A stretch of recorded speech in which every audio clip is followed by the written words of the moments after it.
Okay, Nick, who has tribal sovereignty and what is it?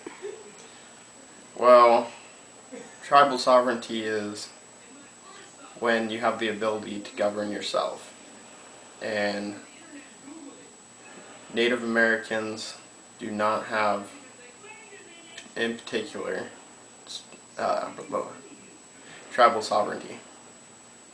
They're still governed by America. Okay, Michael, who has tribal sovereignty and what is it? I don't know. Any idea? No idea. Do you even know who has it? Nope. Okay, Matt, who has tribal sovereignty and what is tribal sovereignty? Tribal sovereignty is the ability for Native American tribes to rule over themselves. And I believe at this point in time they don't really have it. The United States government has a lot of control over the areas they live in and what they can do. Okay, Chandra, who has tribal sovereignty and what is it? I have no idea. Okay, Sam, what is tribal sovereignty and who has it?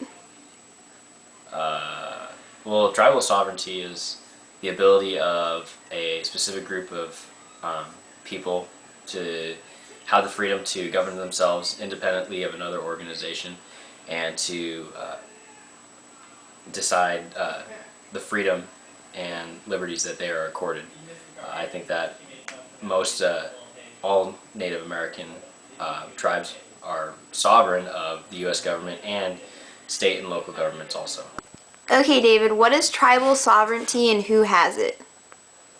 I think it has something to do with casinos, and I can't remember anything else. Okay, Mom, what is tribal sovereignty and who has it? Really, nobody has tribal sovereignty. To me, tribal sovereignty is freedom.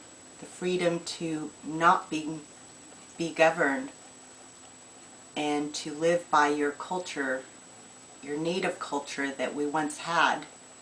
And we haven't had our native culture in years.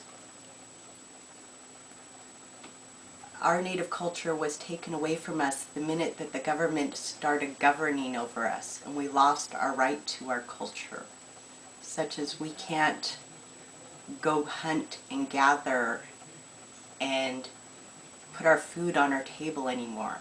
We started losing our culture. The only tribe that I know that has anywhere near native sovereignty would be Metlakatla. And even Metlakatla doesn't have 100% native sovereignty because they're still governed. Dependent on the government. They're dependent on the government. And we will always be dependent on the government until they say no, no more. But in this time, in this era, I don't ever see natives not being dependent upon another government. And therefore, we will no longer never be sovereign again. Most school kids learn about government in the context of city, county, state, and federal. And of course, tribal governments are not part of that at all. Mr. President, you've been a governor and a president, so you have a unique experience looking at it from two directions. What do you think tribal sovereignty means in the 21st century, and how do we resolve conflicts between tribes and the federal and state governments? Yeah. Tribal sovereignty means that it's sovereign. I mean, you've been given sovereignty, and you're viewed as a sovereign entity. Okay. And therefore, the relationship between the federal government and tribes is one between sovereign entities.